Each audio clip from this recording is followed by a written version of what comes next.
Assalamualaikum warahmatullahi wabarakatuh. Perkenalkan, nama saya Sayyidah Azizah Hidayati, NIM 858646366 dari UPBJJ Surabaya. Di sini saya akan melakukan kegiatan praktikum 2, yaitu tentang simbiosis. Nah, sebelum saya melakukan kegiatan praktikum saya, apakah kalian tahu apa itu simbiosis? Nah, simbiosis itu adalah suatu bentuk hubungan antara satu spesies makhluk hidup dengan spesies lainnya yang hidup bersama di dalam suatu habitat tertentu. Nah, simbiosis di sini ada 3. Yang pertama, simbiosis mutualisme, yang kedua simbiosis komensalisme, yang ketiga simbiosis parasitisme. Nah, yang akan saya praktikkan pada kali ini yaitu tentang simbiosis parasitisme. Parasitisme itu apa sih? Nah, parasitisme itu adalah hubungan di antara 2 spesies di mana satu spesiesnya itu merasa diuntungkan dan satu spesiesnya lagi itu merasa dirugikan. Jadi salah satu di antara mereka itu ada yang diuntungkan dan ada yang dirugikan. Nah, yang akan saya praktikkan yaitu tentang simbiosis parasitisme. Di sini adapun tujuannya yaitu mengidentifikasi simbiosis parasitisme di lingkungan sekitar. Nah, alat dan bahan yang kita perlukan yaitu alat-alat tulis, ada lembar pengamatan, dan juga ada lingkungan sekitar kita tentunya.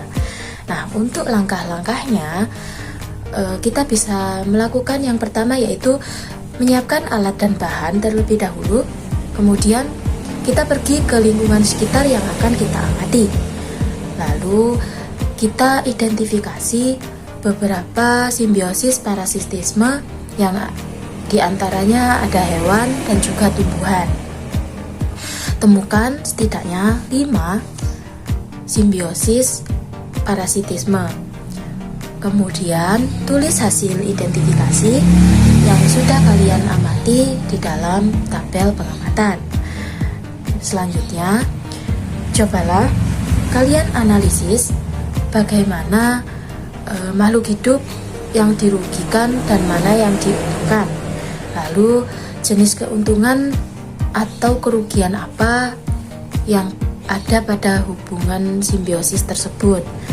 Yang terakhir, tuangkan hasil identifikasi kalian atau hasil pengamatan kalian pada tabel ya. Makhluk hidup yang saya amati yang ada di lingkungan sekitar saya yaitu ada nyamuk dan juga manusia.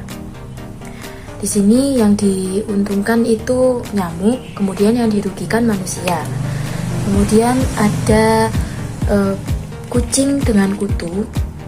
Di sini yang dirugikan itu kucing, kemudian yang diuntungkan yaitu kutu.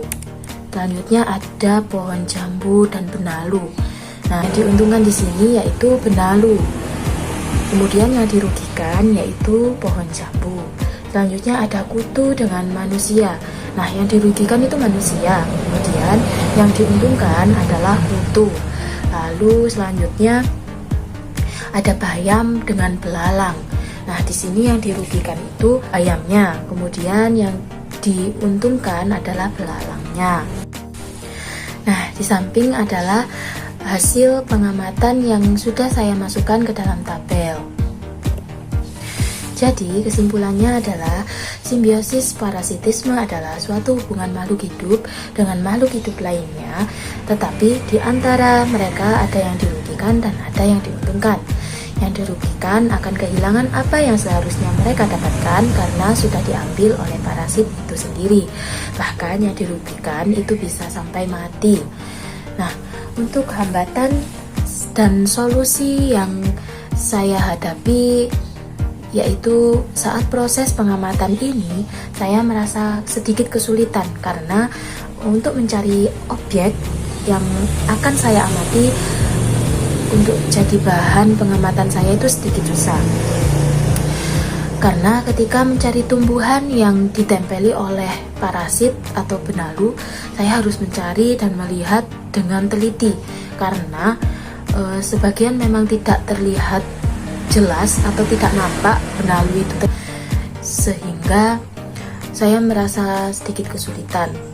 Kemudian untuk mencari kutu pada kucing juga sedikit kesulitan, dan untuk mendapatkan foto nyamuk juga harus tenang ketika mengambil gambar, karena jika kita gerak sedikit nyamuk itu akan terbang. Lalu kita harus bersabar untuk mendapatkan hasil yang sesuai dengan apa yang kita harapkan. Nah, kesan yang saya dapatkan pada praktik kali ini yaitu saya merasa sangat senang karena bisa menjumpai beberapa makhluk hidup yang memang berada pada simbiosis parasitisme, yaitu yang satu diuntungkan dan yang satu juga dirugikan. Yang bisa dipetik dari praktik kali ini yaitu kita seharusnya memang menjadi pribadi yang mandiri. Itu sangat penting dalam kehidupan kita. Tidak merepotkan orang lain. Maka dari itu jadilah orang yang bermanfaat untuk orang lain, bukan malah kebalikannya, yaitu memanfaatkan kebaikan orang lain untuk kepentingan kita sendiri. Sekian praktik dari saya. Kurang lebihnya saya mohon maaf. Saya akhiri. Wassalamualaikum warahmatullahi wabarakatuh. Thank you for watching.